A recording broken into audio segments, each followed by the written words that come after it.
ಸಿದ್ದರಾಮಯ್ಯ ನಾನೇ ಸಿಎಂ ಎಂದ ಬೆನ್ನಲ್ಲೇ ಡಿಕೆ ಶಿವಕುಮಾರ್ ಫುಲ್ ಅಲರ್ಟ್ ಆಗಿದ್ದಾರೆ.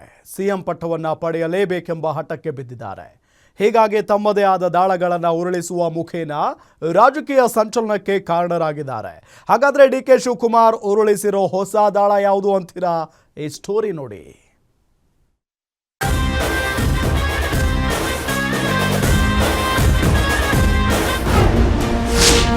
ಅಧಿಕಾರಕ್ಕಾಗಿ ಡಿಕೆಶಿ ಹೊಸ ದಾಳ ಉರುಳಿಸಿದ್ರ? ಸಿದ್ದು ಆಪ್ತರ ಭೇಟಿಯ ಹಿಂದಿನ ಮರ್ಮವೇನು? ತನ್ನ ಲೈನ್ ಕ್ಲಿಯರ್ ಮಾಡಿಕೊಂಡ್ರ ಡಿಸಿಎಂ ಡಿಕೆಶಿ? ಸಿಎಂ ಬದಲಾವಣೆ ವಿಚಾರಕ್ಕೆ ಹೈಕಮಾಂಡ್ ತೆಗೆದುಕೊಳ್ಳುವ ನಿರ್ಧಾರಕ್ಕೆ ಬದ್ಧ ಎಂದಿದ್ದ ಸಿದ್ದರಾಮಯ್ಯ ಅಧಿವೇಶನದಲ್ಲಿ ನಾನೇ 5 ವರ್ಷ ಸಿಎಂ, ಒಪ್ಪಂದ ಇಲ್ಲ ಎನ್ನುವ ಮೂಲಕ ಡಿಕೆ ಬಣದ ಕೆಂಗಣ್ಣಿಗೆ ಗುರಿಯಾಗಿದ್ದಾರೆ. ಅಂದಿನಿಂದ ಕುರ್ಚಿ ಕದನ ಮತ್ತಷ್ಟು ತೀವ್ರಗೊಂಡಿದ್ದು ಡಿಕೆಶಿ ಅಲರ್ಟ್ ಆಗಿದ್ದಾರೆ. ಕೆಎನ್ ರಾಜಣ್ಣ ಡಿಕೆ ಶಿವಕುಮಾರ್ ಭೇಟಿ ಪವರ್ ಫೈಟ್ ಚರ್ಚೆಗೆ ಇನ್ನಷ್ಟು ತಿರುವು ನೀಡಿದೆ.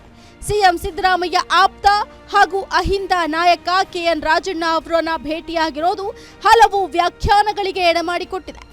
ಡಿಸಿಎಂ ಡಿಕೆಶಿ ವಿರುದ್ಧ ಬಹಿರಂಗವಾಗಿಯೇ ಹೇಳಿಕೆಗಳನ್ನ ನೀಡ್ತಾ ಇದ್ದ ಕೆಎನ್ ರಾಜಣ್ಣ ಶನಿವಾರ ಹಠಾತ್ ಆಗಿ ಭೇಟಿಯಾಗಿರುವುದು ಹಲವು ಲೆಕ್ಕಾಚಾರಗಳನ್ನ ಹುಟ್ಟುಹಾಕಿದೆ.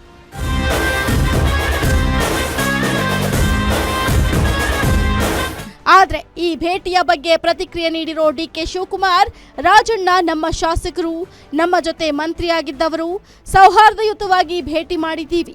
ನಾನು ಯಾರ ಮೇಲೂ ಜಗಳ ಮಾಡಲು ಹೋಗಿಲ್ಲ, ಯಾರ ಮೇಲೂ ನಾನು ಸ್ಟೇಟ್ಮೆಂಟ್ ಕೂಡ ಕೊಟ್ಟಿಲ್ಲ ಎಂದಿದ್ದಾರೆ.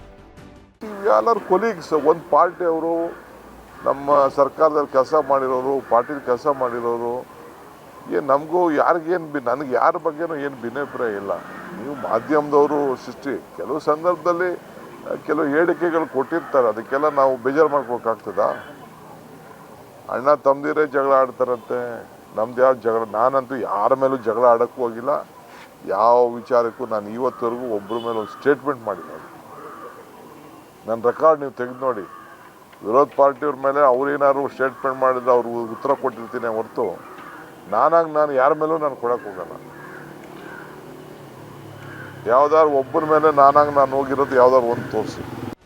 ಸಿಎಂ ಪಟ್ಟಕ್ಕಾಗಿ ತಮ್ಮದೇ ಆದ ದಾಳಗಳನ್ನ ಉರುಳಿಸ್ತಾ ಇರೋ ಡಿಕೆ ಶಿವಕುಮಾರ್ ಸಿಎಂ ಆಪ್ತರ ವಿಶ್ವಾಸ ಗಳಿಸಲು ಮುಂದಾಗಿದ್ದಾರಾ ಅನ್ನೋದ್ರ ಪ್ರಶ್ನೆ ಮೂಡಿದೆ.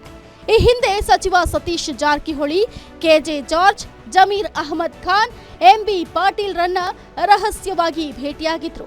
ಹೈಕಮಾಂಡ್ ಒಲವು ತೋರಿದ್ರೆ ನನಗೆ ಬೆಂಬಲ ಕೊಡಿ, ನಿಮ್ಮ ಜವಾಬ್ದಾರಿ ನಮ್ಮದು ಅಂತ ಹೇಳುವುದು ಅಲ್ಲದೆ ಎಲ್ಲರೂ ಒಗ್ಗಟ್ಟಾಗಿ ಪಕ್ಷ ಸಂಘಟನೆ ಮಾಡೋಣ ಅನ್ನೋ ಚರ್ಚೆಯನ್ನ ಕೂಡ ನಡೆಸಿದ್ದಾರೆ ಅಂತ ಹೇಳಲಾಗ್ತಿದೆ. ಹೀಗಾಗಿ ಇದೀಗ ರಾಜಣ್ಣ ಭೇಟಿಯಾಗಿ ಡಿಸಿಎಂ ಡಿಕೆಶಿ ಚರ್ಚೆಯನ್ನ ನಡೆಸಿದ್ದು, ಬದ್ಧ ವೈರಿಗಳಂತಿದ್ದ ರಾಜಣ್ಣ ಮತ್ತು ಡಿಕೆಶಿ ಭೇಟಿ ರಾಜಕೀಯವಾಗಿ ಹಲವಾರು ಆಯಾಮಗಳಲ್ಲಿ ಚರ್ಚೆ ಆಗಿದೆ ಅಂತ ಹೇಳಲಾಗ್ತಿದೆ. ಆದ್ರೆ ರಾಜಣ್ಣ ಮಾತ್ರ ನಾನು ಈಗಲೂ ಸಿದ್ದರಾಮಯ್ಯ ಪರ ಇದ್ದೀನಿ ಅಂತ ಹೇಳಿದ್ದಾರೆ.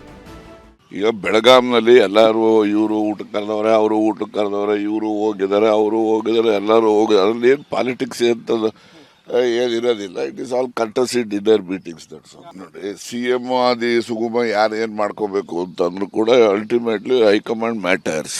ಅದರಿಂದ ಅದರಲ್ಲಿ ಏನಿದೆ, ಹೈಕಮಾಂಡ್ ಸಿದ್ದರಾಮಯ್ಯನವರು ಹೇಳಿದಾರಲ್ಲ, ಪದೇ ಪದೇ ಹೇಳಿದ್ದಾರೆ, ನಾನು ಮುಖ್ಯಮಂತ್ರಿ ಇರ್ತೀನಿ, ಎಲ್ಲಿನವರೆಗೂ ಹೈಕಮಾಂಡ್ನವ್ರು ಇರೋಕ್ಕೆ ಹೇಳ್ತಾರೆ ಅಲ್ಲಿವರೆಗೂ ಇರ್ತೀನಿ ಅಂತ. ಸೇಮ್ ಸ್ಟೇಟ್ ಇಲ್ಲೂ ಅದೇ ಸ್ಟೇಟ್.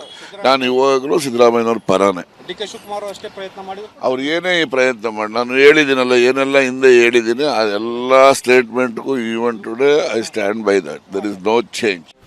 ಡಿಸಿಎಂ ಡಿಕೆ ಶಿವಕುಮಾರ್ ಸದ್ದಿಲ್ಲದೆ ಸಿಎಂ ಪಟ್ಟದಾಟಕ್ಕೆ ಬೇಕಾದ ಎಲ್ಲ ಸಿದ್ಧತೆಗಳನ್ನ ಮಾಡಿಕೊಳ್ತಿದ್ದಾರೆ.